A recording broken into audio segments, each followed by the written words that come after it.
So welcome to the postcard talks. Everybody got one of these? We're going to be sending these out, dropping them off. In fact, take a handful of them with you when you leave here. Pass it out to your friends and see if they can figure it out. They may have questions. We have questions too. You know, the funny thing about questions is that sometimes we're really afraid to ask them. You ever notice that? A couple things go on with that. Wait a minute. I'm supposed to know, right? I'm going to look foolish if I ask this question. Well, it makes you feel kind of small when you think about those. Not something we particularly like. See, there's this part of me, Eckerd was talking about it, that wants to know, that wants to be seen knowing, right? And wants to, and okay, so you're hearing this from a minister standing up here, right? In New Thought, where we're supposed to know that we know. And know that we know that we know. And so on down the line.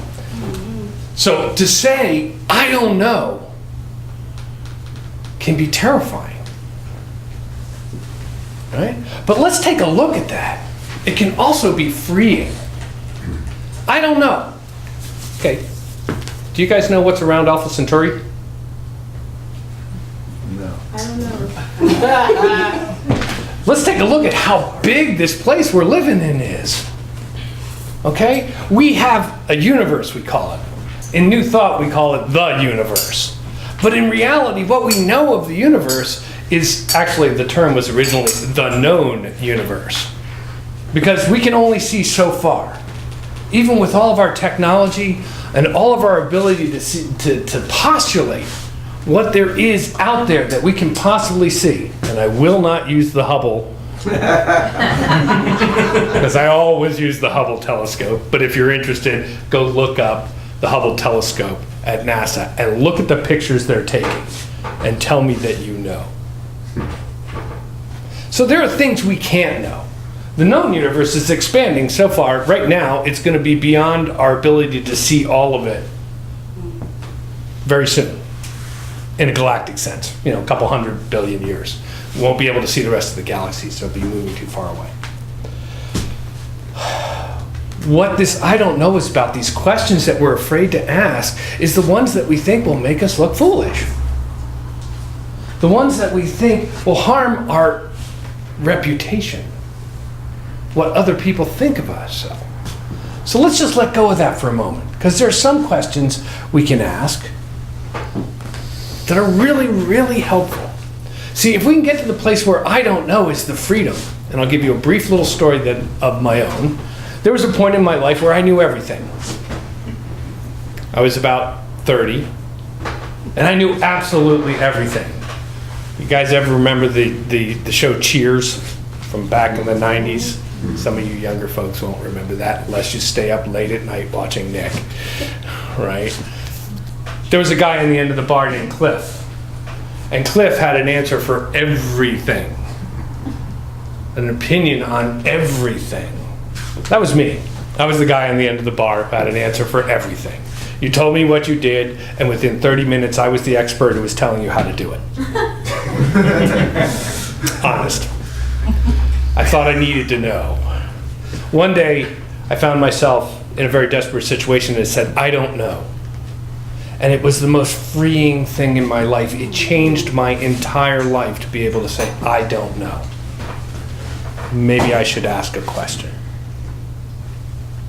So that's the possibility that we hold out in New Thought. We have questions that Spirit has an answer for. But the only place where, anybody seen a burning bush lately talking to you? Anybody? No, me neither. Okay, I have not had a burning bush come down and sit down and say, Dave, you must. Not going to happen. The only place the Spirit talks is within us. And sometimes within the people we encounter. When we ask a question from our heart about what we want to experience in life. And sometimes inside something wells up and you go, really? That wasn't what I was expecting.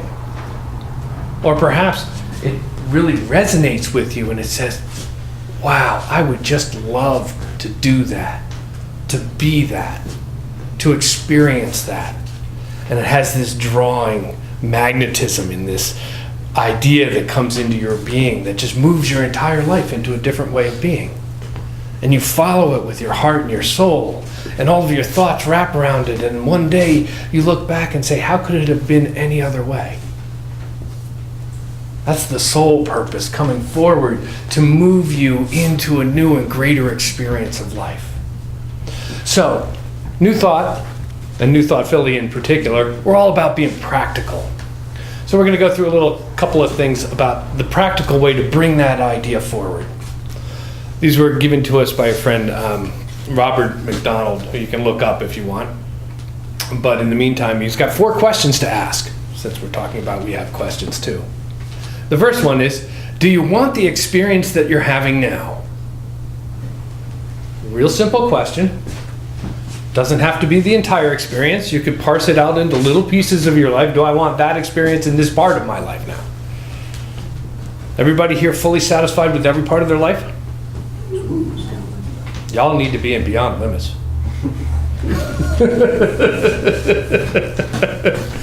No, that's not true. We'd love you to be in Beyond Limits because you'd learn a lot about yourself. It's a really great thing. So, that's a yes-no question. Really kind of simple. And what it does, though, is it helps us define the condition that we're in. Because like most of the time we can go through life and say, yeah, it's okay. I'm doing okay. Sometimes I'm having fun. Sometimes this is a really great thing going on. But on the whole, I feel like there's something missing. Sometimes we don't define whether or not we're really satisfied with what the conditions of our lives are. That little me who wants to have the nice car, and the big house. I already have the loving marriage. I'm not going there. But all those things that we want, it's not really wrong to want them. That's something inside us that needs to be fulfilled so that we can experience life in a greater way. So asking that question with a simple yes or no answer is a great way to define what the condition of your life is that you want to change. Knowing that, as we say in New Thought, our new life begins with the new thought. So the prime cause of that change begins when we change the thought. The next question is, if you don't like what you're experiencing, what do you want to experience? Now this is what trips most people up. Because how often have we got ourselves wrapped into this idea that we've identified what we don't want. I really don't like that particular situation. My boss is a jerk. All those things we can add on to that to build it out, right? But we haven't defined what it is that we do want. So what is the universe going to say to us? What the universe always says to us.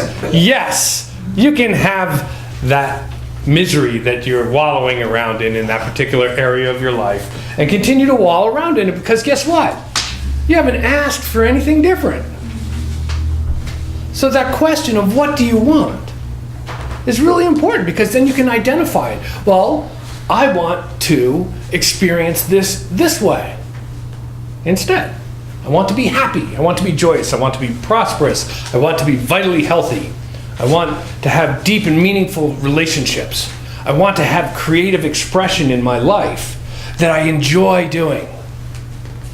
Right? All of those good things we all desire inside. So, you can write that down. What do I want instead? Right? Then we come into this is where the rubber meets the road. How will you know when you've got it? Okay, so a lot of people say, I want to be happy. Okay. Define that. How will you know when you're happy? Right? Some things are simpler than others. So I want to have a nice car. You define that. There it is. Nice car. Mine. Title. See? Right? Those are the good things in life that are easy to do. But on the other hand, if we're working at moving our experience into a greater expression of this life that lives within us, we might want to spend a little time defining how that's going to look.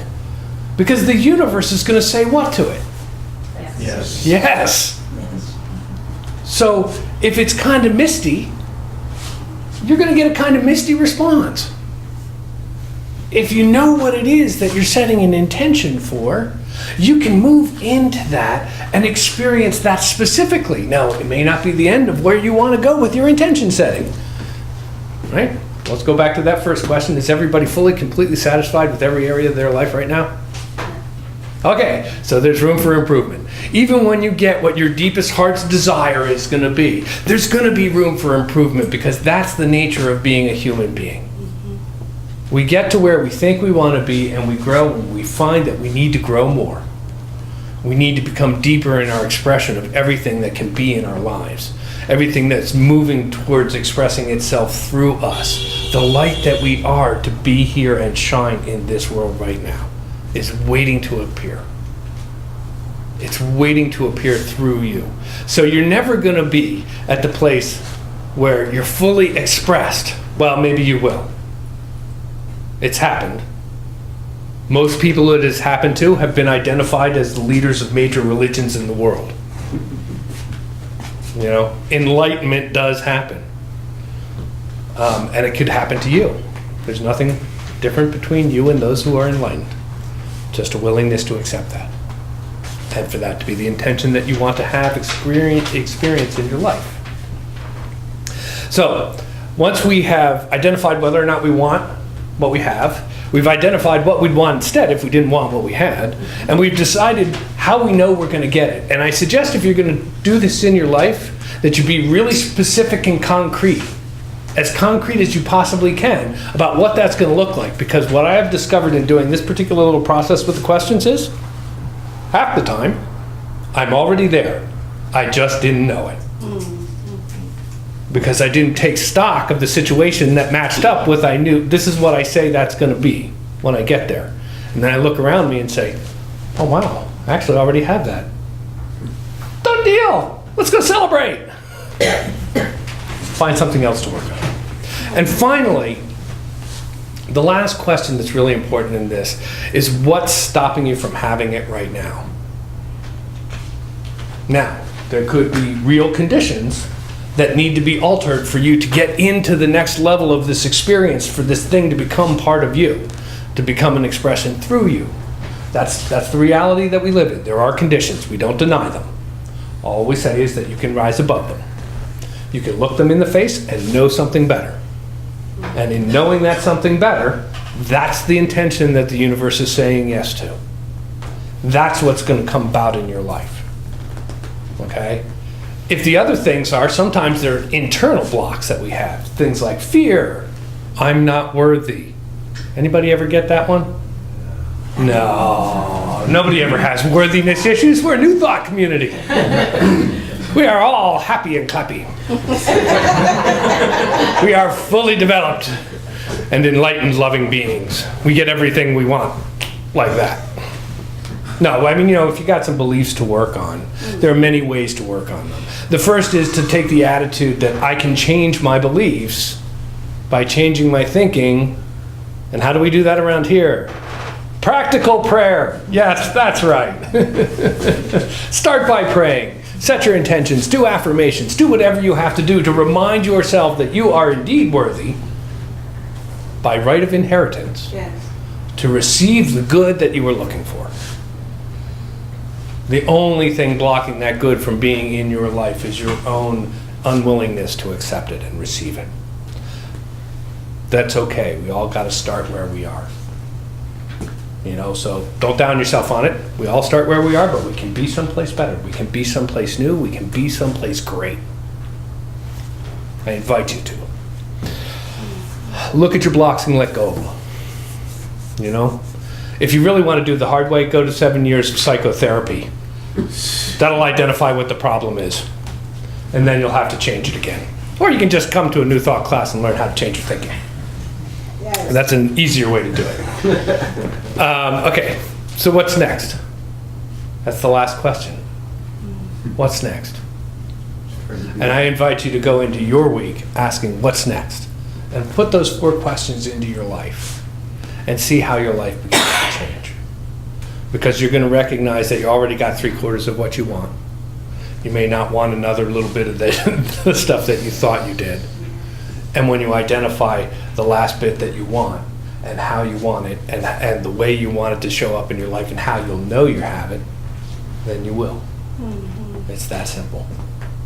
Namaste. Namaste.